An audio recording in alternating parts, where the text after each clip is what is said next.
The insidious psychological impact of a meritocracy is exactly as I had put it, that those who benefited from it think that they got it all by themselves.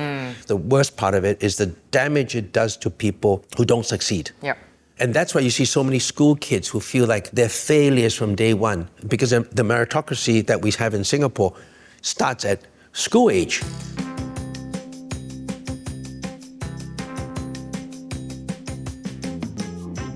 What do you remember your parents being like when you were young?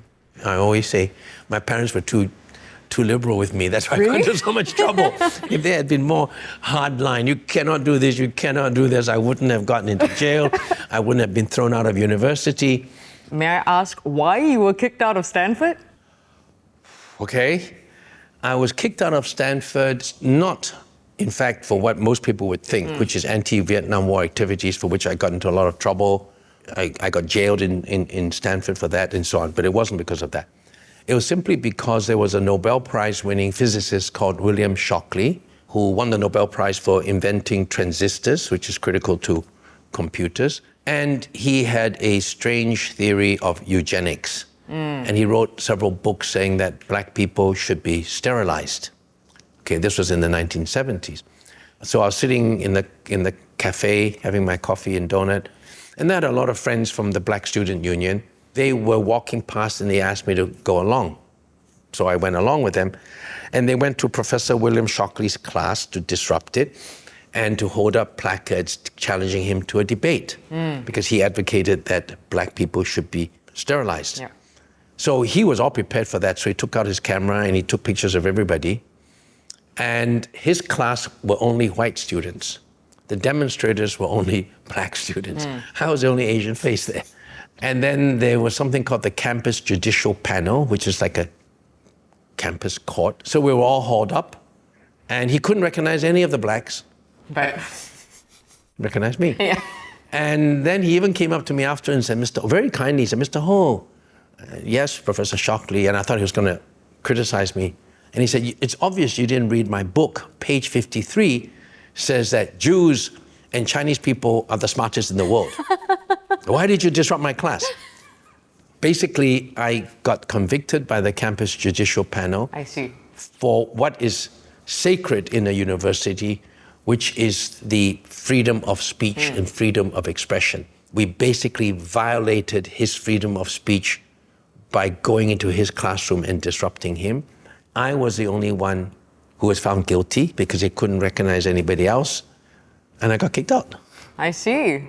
And then not only that, years later, Stanford offered me a degree, to give me a degree so that I could contribute, I could donate. But secondly, because, and this is bragging rights, okay? There have been less than a handful of people, right? Less than 10 people have been kicked out. Ah. How many people have graduated? Tens of thousands. So I'm in a real elite. Yeah. If I You're in accepted the the degree, 1%. I would have been just like everybody else who graduated. Exactly. Yeah. So, I recall something that you said about your parents. However your parents felt, they never made you feel like you were shameful to them. In a way, I think they did not express that shame or loss of face because of what I've done. Because I grew up at the dinner table hearing stories about them. And my father, when he was in university in China, although he's a Singaporean for many generations, and he almost joined the Communist Party in China because he was so against what was going on in China. My mother, the same thing, was so anti-colonial. She would tell us stories about how growing up in Shanghai, the signs in the public parks that no Chinese or dogs allowed, they were all true. Yep. So they were really anti-colonial. They were very much into social justice. They were very pro-PAP, mainly because of its early days of its sort of democratic socialist values. So I learned all that from them in a way, without even knowing it. You realize that later on in life, you actually subconsciously absorb many of the values of your own parents. Yeah. Your dad was traveling all the time. He was a diplomat. He was a businessman.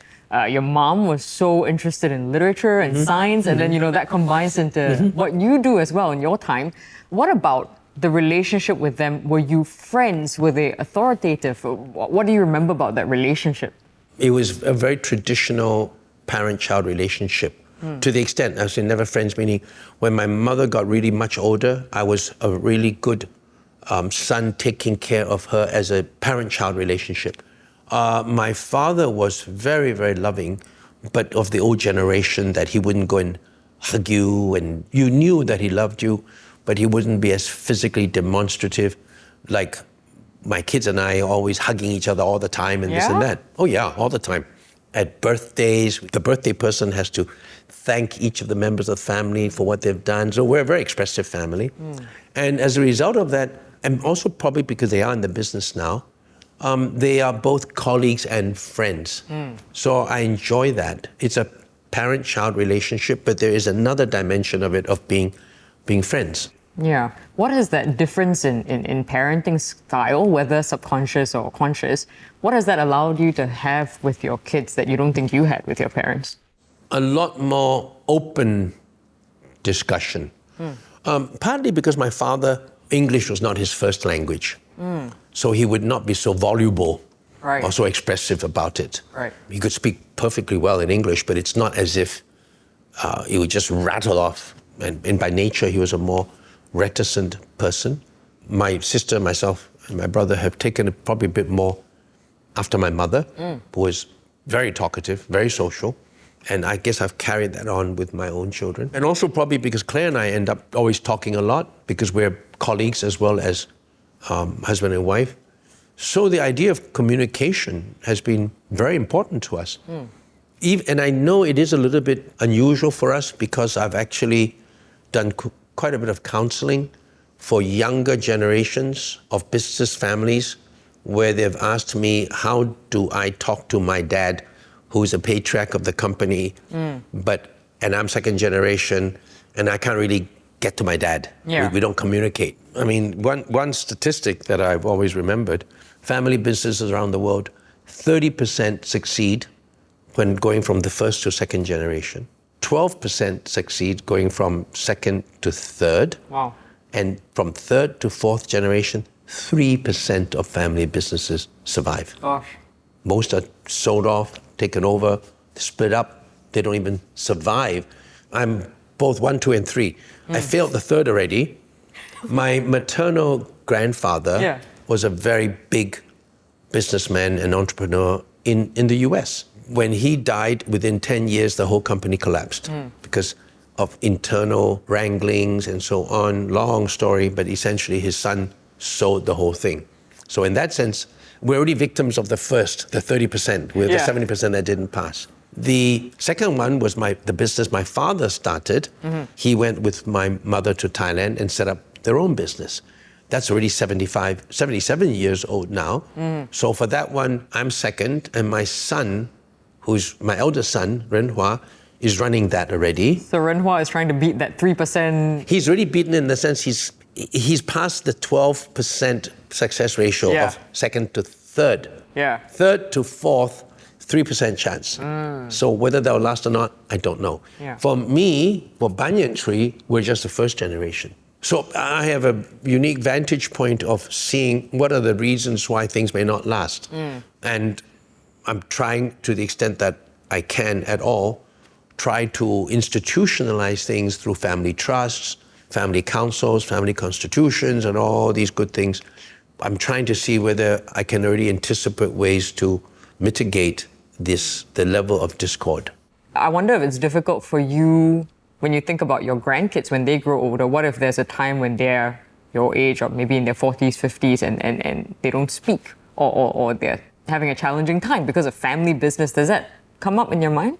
Yeah, well, one of the things I'm trying to do is to ensure that you could be a doctor, you could be a lawyer, you could be an actor, actress, you could be doing all kinds of things, but if you're a member of a family business, you can help to perpetuate the longevity of the business, though you need not necessarily be in the business running it yourself.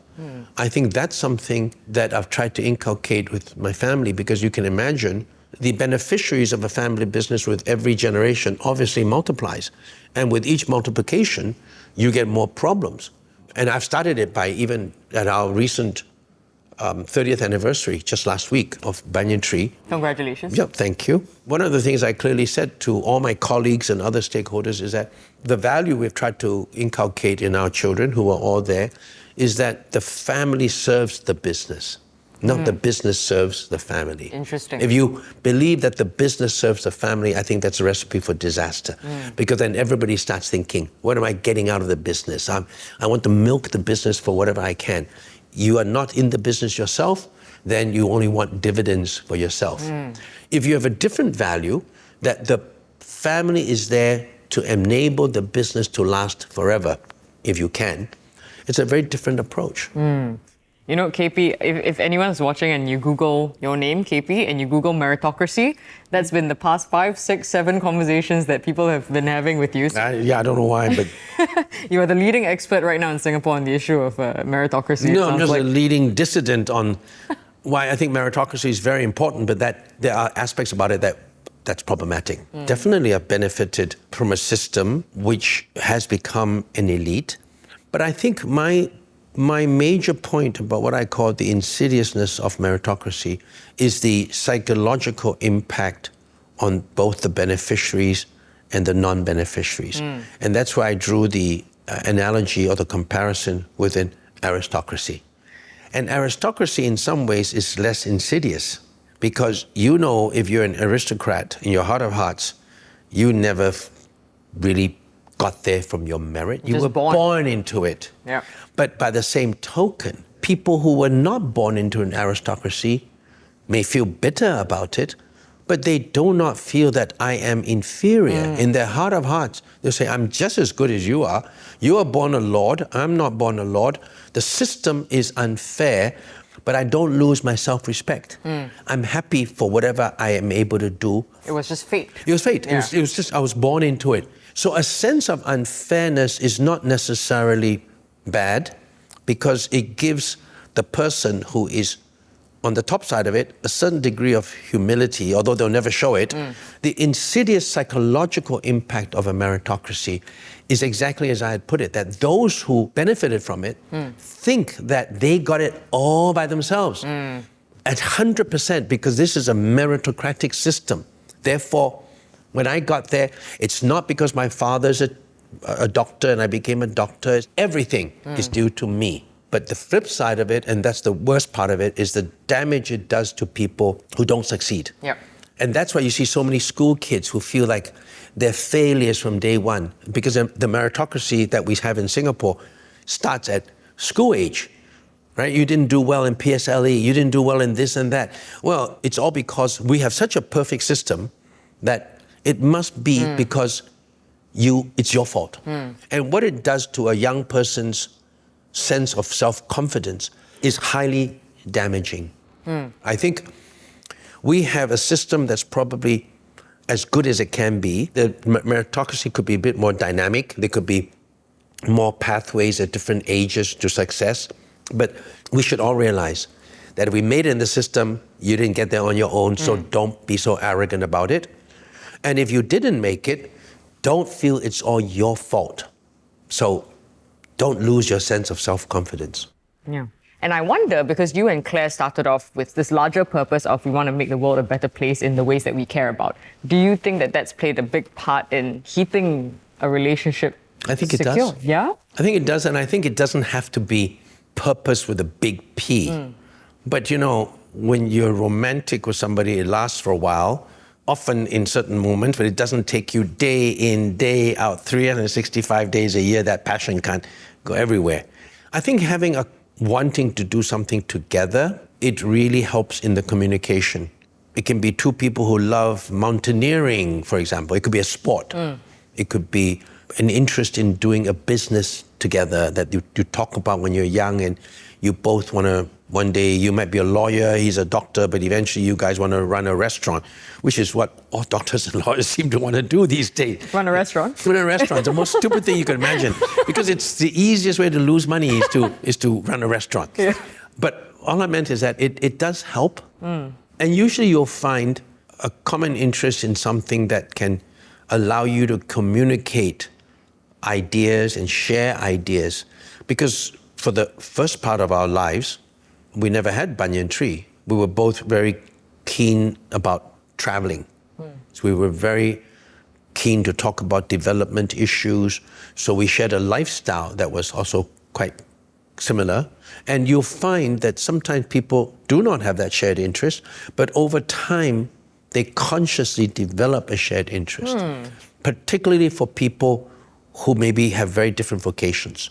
Kids help too, but kids can also be a source of tension too. When children leave the house, and in fact, a lot of parents have found that it is the children that ties them together. But that doesn't last for very long. Children leave the house at probably one of the most vulnerable period of a couple's time together. When you're in your, what would it be, late 50s or early 50s or whatever it is, and then you're empty nesters. Then what do you do? And when you're empty nesters, then you try to find things that pull you together. It's a little bit late. You have to have something that drives your life even when the kids are no longer there. No matter how wonderful they are, there's got to be something that give you common cause. And you're in your 70s this year. You've gone through many learning experiences, I assume. Yeah. Are there any new feelings and thoughts that have been coming up for you recently in this phase of where you're at?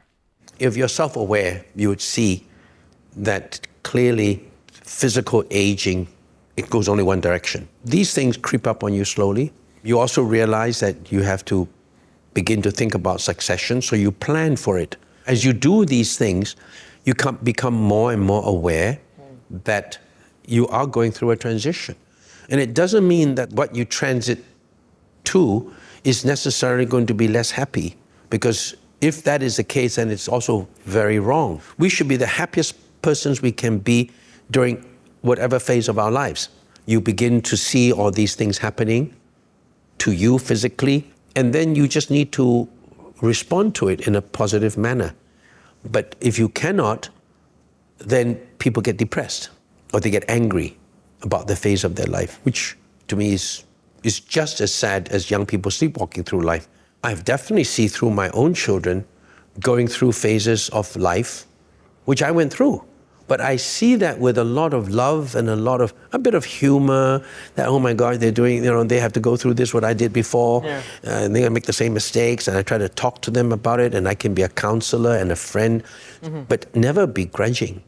If you begrudge it, it means that you have not accepted that you yourself have to age, and you feel unhappy that this process is happening to you. I can look at a younger guy who's super buff and super hip and, making with all the girls and so on and say, well, not that I was ever like that, okay? Don't ever talk, not that I was ever like that. But you kind of look at it with fun and you laugh. But if you really begrudge it, it means you're bitter. That would be really sad. Yeah. Out of everything you've done in your life, because if you look at your Wikipedia page, it's very long. No, I haven't seen that. Must be a lot of errors in it, though. No, many phases, many adventures and misadventures. Do you think you've done everything you want to in your life? What's left that you still want to do? I think I would like to continue my life as it is. First of all, I would like to be as healthy as I can be, because that's the first thing you realize with people who are my age and are still relatively healthy, but are beginning to have slight signs of not disabilities, but not so great health, because you can have everything else in the world, but health is so critical. Other than that, it's probably because purpose for me has been something that's developed over time. So it's not like I still have these things I want to tick off, but there is so much of what I am doing now I would want to continue doing, like leaving a legacy with Banyan Tree, having a family that would understand what their role is in life and with each other. So what I'm doing now, I hope I will have the good health to continue doing what I'm doing and to strengthen whatever I'm doing so that it will last. And there's no guarantee that it will last, but you do your best and that's it. Yeah, that's wonderful. Thank you, KP. Okay. I think that's the discussion. So thank you very much. Thank you. For taking the time.